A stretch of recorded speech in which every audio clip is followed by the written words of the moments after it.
Grace and peace, everybody. My name is Nate, and this is Straight Up with Nate. So, to get right into it. Now, I know I mentioned in previous videos that I will be doing a number of stuff with this channel, not just simply just for encouragement, but I'll also be discussing different things from media to culture and things of that nature. So, being that I'm such a big superhero person, I thought, you know what, this would be a great time to definitely just get into certain superheroes and things of that nature. Now, this doesn't necessarily mean that I have a particular number as to which superhero is number one, which superhero is number two, because there's just so many in which, quite frankly, you know, you can't just really put them into just one category or just simply what you can do. I'll be doing heroes from DC, and I'll be also doing superheroes from Marvel. That does not mean that I think that one is you know, superior, things of that nature, and so on and so forth. But I do wanted to do this because I know that as, you know, Christians, we also talk about, you know, our greatest superhero is Jesus Christ. And yes, Jesus Christ is my hero. I love him. I also want to talk about comics, which I do believe as Christians is okay if you do read comic books. It is okay if you read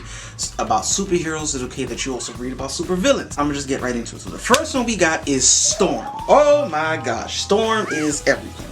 Now, Storm, as you may not know, Storm is an African goddess. Or at least in Africa, she is regarded as a goddess. Now, in that regard, Storm has the power to manipulate weather patterns, which either can be destructive or it can be positive. And so a lot of times when you see Storm in Africa and things of that nature, Storm is often helping out different villages, different people, different areas in Africa in terms of providing resources, providing help, providing support, and things of that nature. Storm, I think, to me, is a very incredible superhero, and I think at the same time, you know, she's very positive, she's very enlightening. She's also somebody who is, you know, such a great positive influence, especially to young black girls, young black men, in which she shows that she cares about her country, she cares about her heritage, she cares about where she comes from, and things of that nature. Now, another thing to also make is that she's one of the most consistent members of the X-Men, in which a lot of times when there's a need for support, Storm was always present. It's also at the same time to understand in the future she played a vital role in helping to defeat certain enemies, certain villains, and things of that nature. And at the same time, she's considered what we call an Omega level mutant. Now, if you don't watch or you don't read up on certain Marvel heroes and things of that nature, an Omega level mutant is someone who can do a number of things that regular mutants who may have little lesser known powers can produce or do. We're talking about an Omega level mutant. Storm is one of those in that she can do certain things with her powers that, you know, if it comes down to it, she can do a lot of damage. She can rip apart the planet, rip apart certain things if she gets herself to that point of losing either control or she gets too upset. The next one that we got is Static Shock. Now, for those of you who may not know about Static Shock is a black superhero.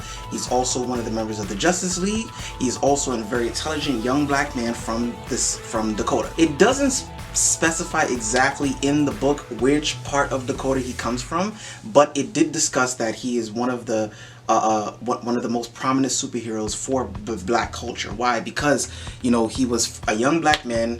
Unfortunately, they portray him that he came from a gang, or he was involved in some type of gang situation which led to him getting his powers. So for those who may not know about his backstory, I'm not going to stick too much on it, but with his backstory, he got into a certain type of altercation with a gang related incident, and it led to him having to get powers of electromagnetism or electricity. For him, he developed his powers, and what he had to do is start using his powers to stop whatever incidents that may be going on, whether it be from a gang related incident or it came from somebody who was involved in a situation within the city in which you know, he had to stop. Static Shock to me is also one of the greatest superheroes to me personally, because he always represented such positivity, and that a lot of times they don't often speak about it, but also Static Shock was very, very intelligent.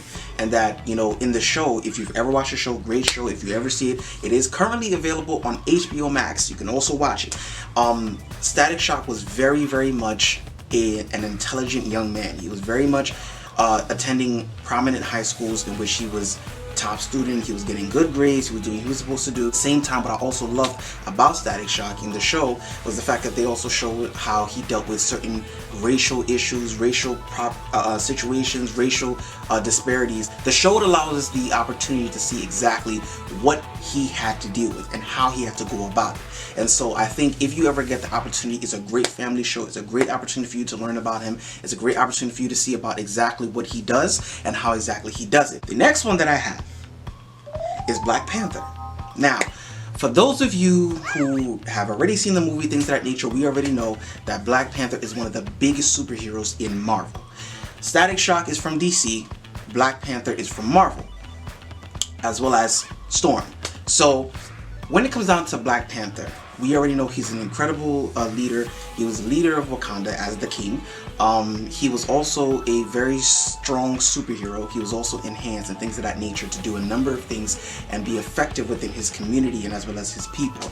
He was a well-respected member of the Avengers because not only was he strong, though in the movie they show that he was very powerful in terms of a hero and that he knew exactly how to handle certain situations, what I think they could have also done to make it better was that he was also very, very intelligent. Believe it or not, certain technologies I believe within Wakanda is actually due to T'Challa himself. And so in that regard, it's not to say that Shuri's not intelligent, Shuri's not important. Shuri does play her part. Shuri does have a part to play in terms of the development of Black Panther, but at the same time is also to keep in mind that I think they could shed a little bit more light on T'Challa being an incredible an intellectual, not an incredible intellectual. Also keep in mind that, you know, a lot of technology in terms of vibranium is what he was specialized in, and that within Wakanda, he was also able to help with certain situations pertaining to vibranium related products, how to repair certain products when it does contain vibranium, including Captain America's shield,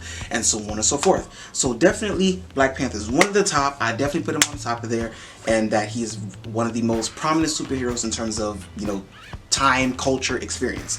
So the next one I have is Jon Stewart. Now, for those of you who don't know about Jon Stewart is one of the members of the Justice League. He's also known by the name of Green Lantern. Now, for those of you who may not know who Green Lantern is, he is a member of the Green Lantern Corps, and you know, which is one of the greatest corps in the entire galaxy as a police force to protect the galaxy from certain calamity, to protect the galaxy from certain situations and certain circumstances that may be on the rise or that may have come about in terms of discussion, in terms of experience, in terms of a number of things that may be going on in the galaxy. They stepped in to resolve certain issues as well as bring certain villains, whether it be in the galaxy, whether it be on Earth, wherever they come from. They were there to protect, they were there to police, they were there to ensure that whatever it is that may be going on, the Green Lantern Corps could step in. Now, Jon Stewart was also a member of the Marine Corps in that he was skilled in terms of hand-to-hand fighting and things of that nature, but he was also a very skilled user of the Green Lantern ring. Now, for me personally, I always loved Green Lantern because of his ability to do what needed to be done. Even when other heroes did not know what to do, he handled everything he needed to handle. He did everything that needed to be done, and he ensured that whatever it is that needed to be done got done when it needed to be done. He was also somebody who was willing to put his life on the line to protect not only just his future wife Shayera Hall. If you don't know about her, I'm going to talk about her in future, about certain women heroes who are very incredible, which may come at the end of the month, so on and so forth. See y'all then. But at that point for him, and you know, he was also one of those types of leaders that when it needed to be said, he spoke up on certain issues, whether it became to racial disparities and as well as certain circumstances that may have happened that caused him as a Green Lantern to make very hard decisions. He is also the father of Rex Stewart, who is Warhawk. As we know, if you've ever seen the show Batman Beyond, you'll know about Warhawk. Warhawk is the son of Jon Stewart and Shayera Hall. And of course, he became a hero after being inspired by Jon Stewart and as well as his mother, Shayera Hall, in which, you know, for him personally, he was very, very much a very important member of the Justice League. He was very outspoken, very forthwith. But I'm not going to get too much into him because, you know, that's a different video for future reasons and things of that nature. Going forward, we're also going to talk about Martian Manhunter. Now, if you notice the pattern of heroes in which I've been talking about and things of that nature, you will see that most of them are black. But it's not simply because they are black, it's also what they represent. Now, Martian Manhunter, though he may not be black by birth. A lot of times when you see him in media, he's often portrayed as a black man. Now, when you see Martian Manhunter, he is one of the most prominent members of the Justice League. Now, let me be clear, when I say prominent, he's also one of the top members in which, you know, a lot of people have given respect to in terms of the Justice League, in terms of superhero-dom and things of that nature. Why I personally love him is because he is, first off, not from Earth, and even though he is not from Earth, he's very considerate of Earthlings. He's very considerate of the experience of being a human, the experience of being born on Earth, having children, being raised, and things of that nature. Because believe it or not, if you've ever watched the show or if you read up on it, Jon Jones, which is his name, he was born on Mars. He had children. He lost them due to an issue with white Martians and, you know, a whole bunch of other situations that were going on Mars. Unfortunately, they died. In that regard, he was always so open and so aware of the human experience that he was always trying to understand why do humans do certain things. Martian Manhunter was also a shapeshifter in that when they had to infiltrate certain perimeters, certain situations, certain circumstances, that Martian Manhunter was able to transform himself and make himself look like a specific enemy. He would be able to infiltrate certain situations and allow himself the opportunity to either manipulate a situation, change the circumstance, defeat an enemy, and so on and so forth. He was also somebody who can also go through walls, which can come in very handy because sometimes when you need to escape, you don't have some place to escape, you can just phase through the wall. Though it was a high level technique, as it explains in also certain comic books and as well as certain cartoons, Martian Manhunter was very, very skilled in that regard in terms of infiltration and dealing with certain situations pertaining to certain enemies and so on and so forth. He also has super strength. Now, I don't know if he's exactly as strong as Superman, but when it came down to it, but at the same time, Martian Manhunter knew how to throw a punch, and that when it needed to be done, he knew how to knock somebody out.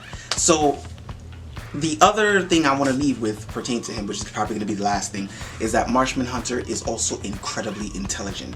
That believe it or not, he knew a lot about physiology, and that when there were certain injuries that happened among certain people within the Justice League, he was one of the people called in terms to do certain procedures, certain surgeries, things of that nature, and that they could call upon him to treat certain illnesses and certain calamities that be going on in certain people's bodies.